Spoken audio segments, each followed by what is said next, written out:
warahmatullahi wabarakatuh. Waalaikumsalam warahmatullahi wabarakatuh. Bismillahirrahmanirrahim.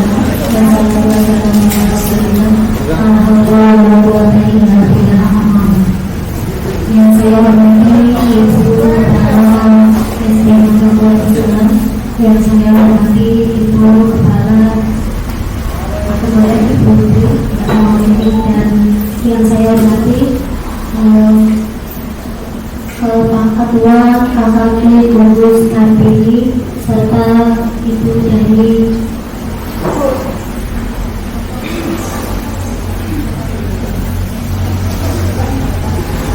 yang saya hormati narasumber dari KKP.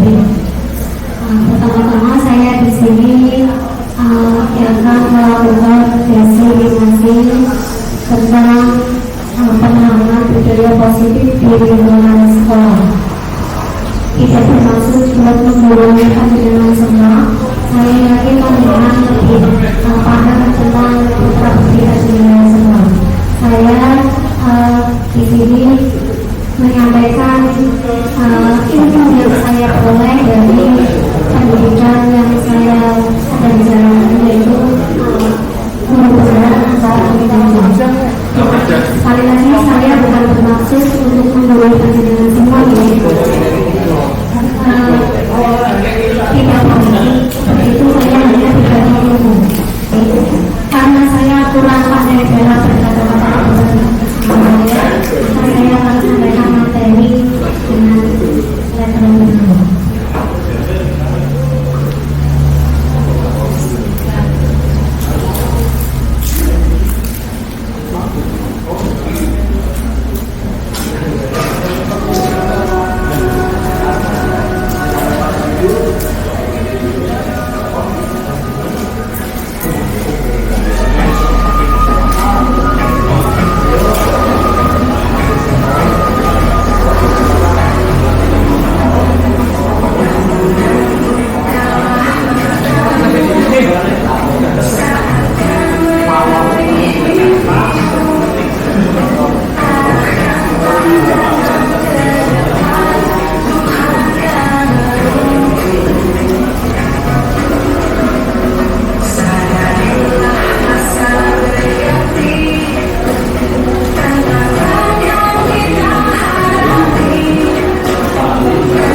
guru agar bisa menganalisis pentingnya keyakinan kelas, karena keyakinan kelas tersebut menjadi fondasi awal kita saat awal masuk dalam pembelajaran. Dan tujuan yang kedua adalah Bapak Ibu bisa membentuk keyakinan. Bagaimana caranya agar keyakinan tersebut bisa terbentuk di kelas kita?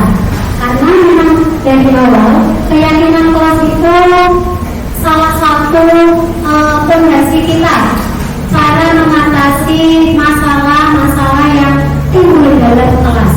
Seperti seumpama contohnya siswa datang terlambat.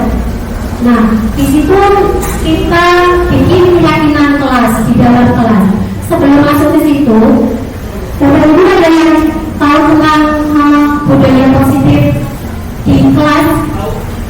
Ada yang bisa memberikan tanggapannya? Silakan. Apa sih itu budaya positif itu apa?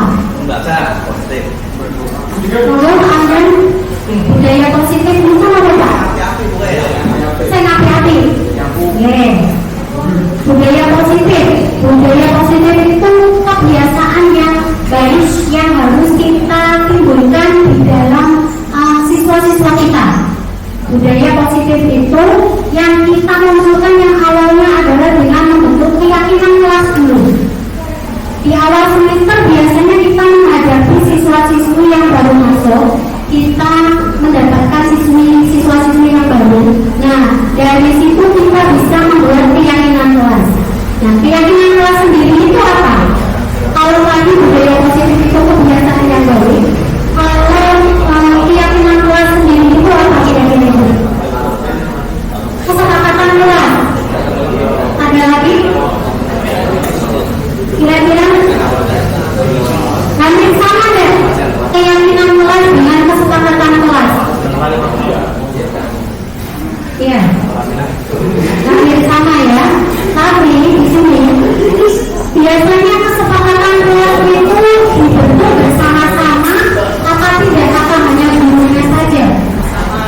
Bersama, disepakati bersama. Iya, hampir sama kesepakatan kelas dengan keyakinan kelas. Nah, di sini di dalam budaya positif kelas kita peralihan dari peraturan kelas, kesepakatan kelas menjadi sebuah keyakinan kelas. Oke, contohnya sebelum kita masuk ke materi selanjutnya, ada yang harus tanya tentang keyakinan kelas?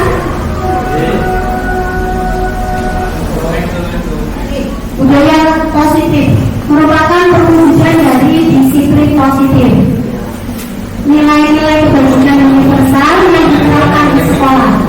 Budaya positif ini bisa kita awali dengan menerapkan keyakinan kelas. Ya, dari keyakinan kelas tersebut ada yang mau ditanyakan sebelum kita masuk ke materi selanjutnya? Budaya positif. Jadi mau tanya?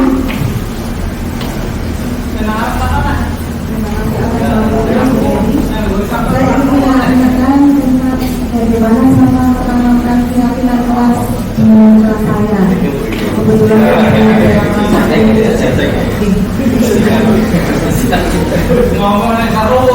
Bagaimana cara menerapkan keyakinan kelas?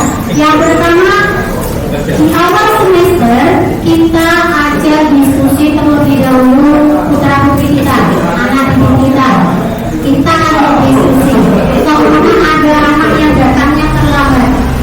Nah, kenapa Pak terlambat? Hal itu baik apa tidak?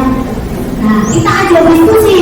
Kira-kira hal yang perlu kita bikin keyakinan kelas itu apa? Kita membuat keyakinan kelas.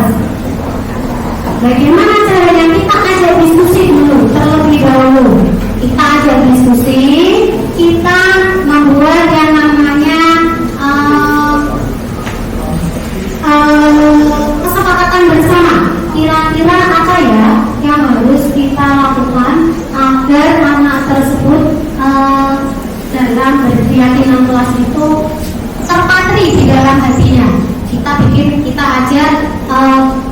diskusi. Setelah belajar diskusi, kita membuat yang namanya kesepakatan bersama. Anak diajak, kira-kira apa? Kita memberikan pertanyaan. Nanti anak ada yang mikir, guru, saya pengen kelas kita selalu bersih. Guru, saya pengen kelas kita bisa tidak ada yang berantem dan lain-lain. Nah, dari situ kita bikin kesepakatan. Ya. Nah, setelah bikin kesepakatan bersama, nanti kita menentukan, kita memberikan konsekuensi, bukan lagi hukuman. Kalau bapak guru biasanya di kelas, kalau anak-anaknya tidak mengerjakan PR, biasanya hukumannya apa, Ibu? Ada soal. Terus ada lagi? Hah? Biasanya kalau ada mengerjakan PR, disuruh mengerjakan di luar. Gimana? Enggak. Dibiarkan saja tidak mengerjakan PR, tidak apa-apa. Biasanya mengerjakan PR di luar itu sebuah hukuman. Kalau membuat hukuman, biasanya saya bilang ke anak didik, guru itu tidak mau memberikan hukuman, karena memberikan hukuman itu membuat anak menjadi trauma, menjadi marah, menjadi malu, merendahkan harga diri anak. Kalau kita sebagai guru memberikan hukuman tersebut, kita ganti hukuman tersebut dengan konsekuensi. Nah, bedanya apa konsekuensi sama hukuman? Berbeda itu. Kalau konsekuensi itu tidak menimbulkan harga diri anak itu turun.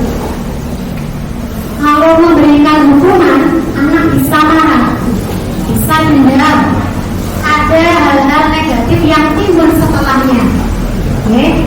Pengalaman pribadi saya dulu pernah datang terlambat sekolah waktu SMA. Itu saya dihukum mengelilingi lapangan 2 kali tanpa memakai sepatu yang ditonton oleh banyak siswa-siswa yang lain.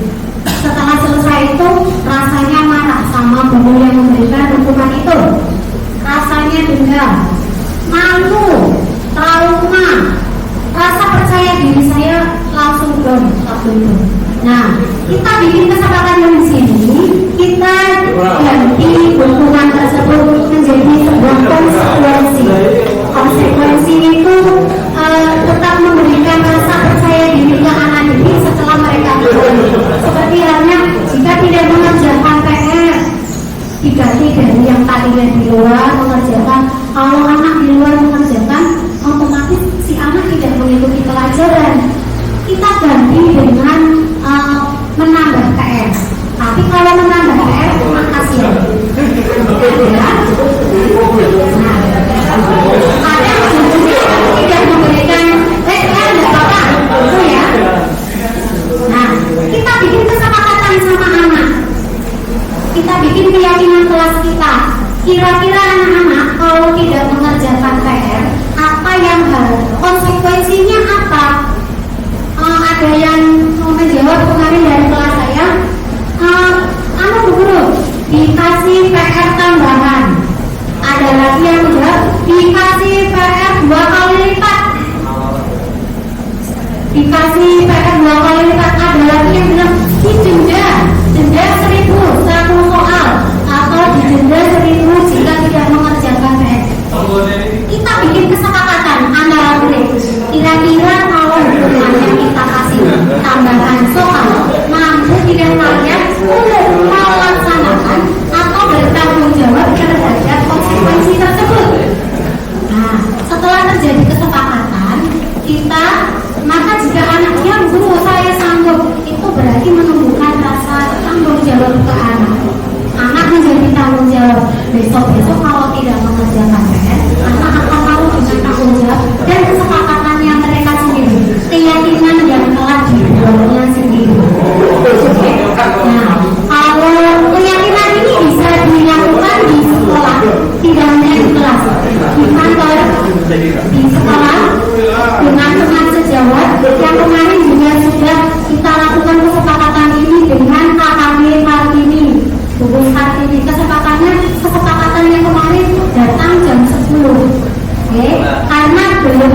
terlalu merasuk ya Bapak Ibu ya. Kemarin datanya hari ini lebih dari jam 10, setengah 11 lebih ya.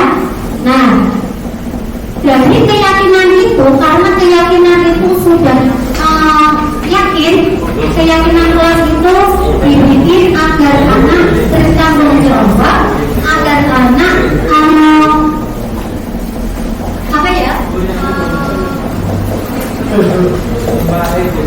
mampu melakukan sendiri tanpa disuruh. Nah, dari sini kita bikin keyakinan kelas tersebut.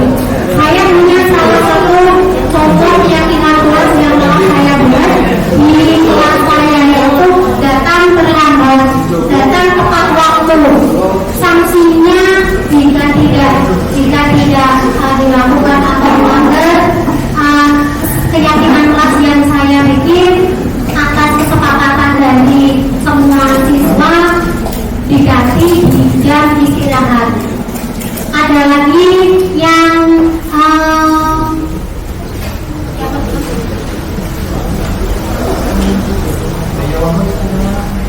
tidak mengerjakan PR atau ulangan tepat waktu. Itu karena di kesepakatan bersama mengganti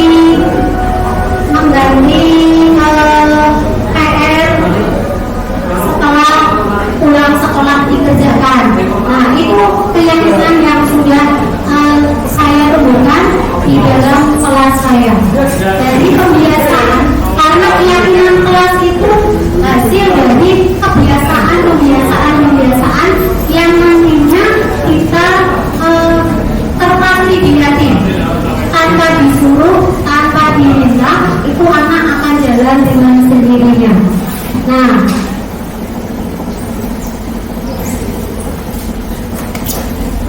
sebenarnya kita jika anak melakukan kesalahan, kita ajak ngobrol terlebih dahulu. Kita tanya ke anak-anak dari kelas 1 sampai kelas 6, apakah ada anak yang telah melakukan kesalahan di kelas? Pasti anak jawab ada. Ya, dari teman saya ada guru, ada yang bilang ada guru. Saya dulu pernah melakukan kesalahan nakal sama teman saya. Nah, dari situ kita dulu itu sebagai manajer, jangan kita memarahi dengan muka yang garang, memarahi anak tidak boleh. Kita harus bisa merangkul anak. Jika anak melakukan kesalahan, guru juga dulu pernah melakukan kesalahan, tapi tindakan yang guru lakukan itu salah. Guru sudah melakukan konsekuensinya. Nah, anak akan menjawab, iya guru saya sudah melakukan kesalahan, maka konsekuensinya juga harus dilaksanakan. Nah, itu bentuk dari keyakinan kelas yang saya terapkan. Nah, belajar dari sini kita sharing, Bapak Ibu guru bisa melakukan keyakinan kelas, karena semua dari keyakinan kelas tersebut kita bisa mengatasi permasalahan-permasalahan yang timbul di dalam kelas kita, ya, melalui kesepakatan, melalui keyakinan kelas yang telah kita bikin, yang telah kita sepakati antara guru dan siswa. Maka dari situ si anak jika sudah melakukan keyakinan kelas, maka anak akan selalu ingat keyakinan kelas yang mereka buat sebelumnya di awal-awal semester. Kita sebagai guru tidak boleh bosan untuk mengingatkan anak-anak jika kita melakukan kesalahan, ingat kita punya konsekuensinya. Sebagai guru jangan pernah bosan untuk memberikan, karena melakukan kebiasaan itu jika anak setelah melakukan kebiasaan yang baik, maka di masyarakat pun akan melakukan hal baik. Nah, itulah dari definisi saya tentang pembentukan karakter, pembentukan keyakinan kelas. Nah, di sini ada prosedur pembentukan keyakinan kelas. Kita sebelumnya mempersilahkan warga sekolah, warga kelas sebenarnya, atau murid-murid di kelas itu untuk bercurah pendapat. Bercurah pendapat itu seperti tadi, kita ajak ngobrol,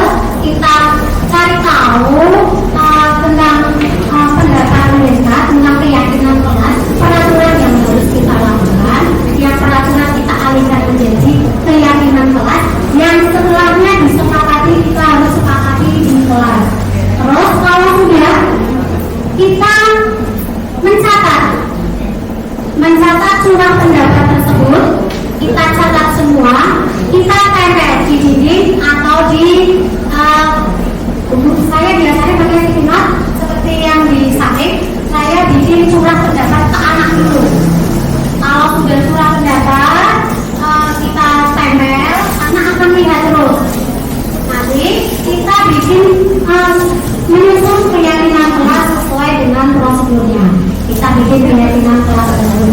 Setelah membuat surat pendapat, kita juga melakukan surat pendapat tentang konsekuensi yang harus dilakukan terhadap pendapat mereka yang telah mereka suratan di buku di sinod yang sudah ditambah tersebut. Oke, ada yang mau tanya Bapak Ibu tentang keyakinan kelas tersebut? Jika tidak ada, jika tidak ada, dari saya mohon maaf yang sebesar-besarnya jika ada salah kata atau penyampaian yang kurang berkenan. Wabillahi taufiq wal hidayah. Wassalamualaikum warahmatullahi wabarakatuh. Terima kasih. Kami nama Siti Khadijah dari Kepala Sekolah SD 01 Watu Salam yang menjadi rekan atau teman di sekolah kami. Ada yang mengikuti pelatihan guru penggerak, bahwa dia menjelaskan tentang perlunya keyakinan kelas. Yang dimaksud keyakinan kelas adalah sesuatu yang diyakini bersama, yang berasal dari penyatuan pikiran untuk menjadi nilai-nilai kebaikan untuk diturunkan di kelas-kelas. Jadi pada intinya sebelum kita melaksanakan pembelajaran, seorang pendidik bersama siswanya membuat keyakinan atau keputusan untuk dipatuhi bersama dalam proses kegiatan belajar mengajar. Saya kira itu sekedar pengetahuan yang bisa kami jelaskan, dan terima kasih atas perhatiannya. Selamat siang warahmatullahi wabarakatuh. Terima kasih tadi Ibu Mary sudah menjelaskan dengan baik, dengan peragaan dan penjelasan secara bertahap sampai teman-teman sebagai peserta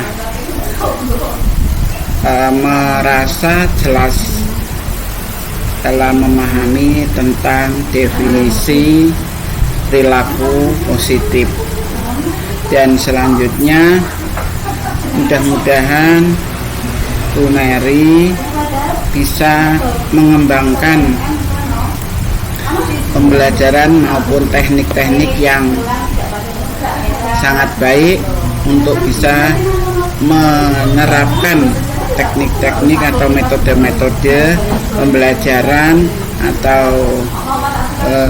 kegiatan belajar mengajar lebih baik lagi setelah mendalami cara-cara atau mengikuti diklat-diklat di guru penggerak. Saya kira itu sudah bagus sekali. Semangat dan kembangkan, terus maju. Terima kasih. Assalamualaikum warahmatullahi wabarakatuh. Perkenalkan, nama saya Arianti dari SDN 01 Watu Salam, rekan kerja dari Ibu Mariatul Qibtiyah. Menurut saya, materi keyakinan kelas yang telah Ibu Mariatul Qibtiyah sampaikan sangat bermakna dan berkesan dan ingin saya terapkan dalam kelas saya. Terima kasih. Assalamualaikum warahmatullahi wabarakatuh. Perkenalkan, saya Nisa, guru SD Negeri 01 Watu Salam, Kecamatan Buaran, Kabupaten Pekalongan. Pada kesempatan kali ini, saya akan menyampaikan umpan balik dari diseminasi budaya positif yang disampaikan oleh Ibu Mariatul Qibtiyah. Menarik sekali berbicara tentang disiplin positif, bagian dari budaya positif. Jadi disiplin positif di sini adalah disiplin yang dikembangkan tanpa adanya ancaman atau hukuman. Nah, kok bisa? Tentu bisa, Bapak Ibu. Salah satu caranya adalah dengan cara kesepakatan kelas. Jadi murid-murid dilibatkan dalam membuat kesepakatan kelas. Mereka dilibatkan dalam menyepakati apa-apa saja yang diperbolehkan di dalam kelas dan apa-apa saja yang tidak diperbolehkan di dalam kelas. Nah, apa yang terjadi jika ada yang melanggar kesepakatan tadi? Nah, disinilah uniknya disiplin positif tidak mengenal ancaman ataupun hukuman. Jadi di sini dikembangkan karakter positif. Anak-anak atau murid-murid ditumbuhkan kesadaran melalui tadi kesepakatan kelas tadi, ditumbuhkan kesadaran mengapa harus melakukan tindakan yang positif. Nah, dari kesadaran tadi harapannya karakter baik atau karakter positif tadi melekat meskipun mereka tidak berada di dalam kelas. Nah, balik ke tadi bahwa disiplin positif tidak mengenal adanya ancaman atau hukuman. Lalu yang melanggar akan mendapatkan konsekuensi. Nah, konsekuensinya pun anak-anak atau murid-murid di kelas tadi dilibatkan. Apa konsekuensi yang akan diterima jika ada yang melanggar? Tentunya guru sebagai fasilitator tetap mendampingi, mengarahkan tentang kesepakatan kelas maupun konsekuensi tadi. Harapan besarnya adalah ketika karakter positif yang dibangun dalam disiplin positif di dalam kelas ini melekat dalam diri murid-murid, akan membuat mereka menjadi murid atau anak yang mandiri. Ketika pun di luar kelas, mereka akan mempunyai karakter yang mandiri dan menjadi anak yang tangguh. Demikian umpan balik dari saya. Terima kasih. Assalamualaikum warahmatullahi wabarakatuh.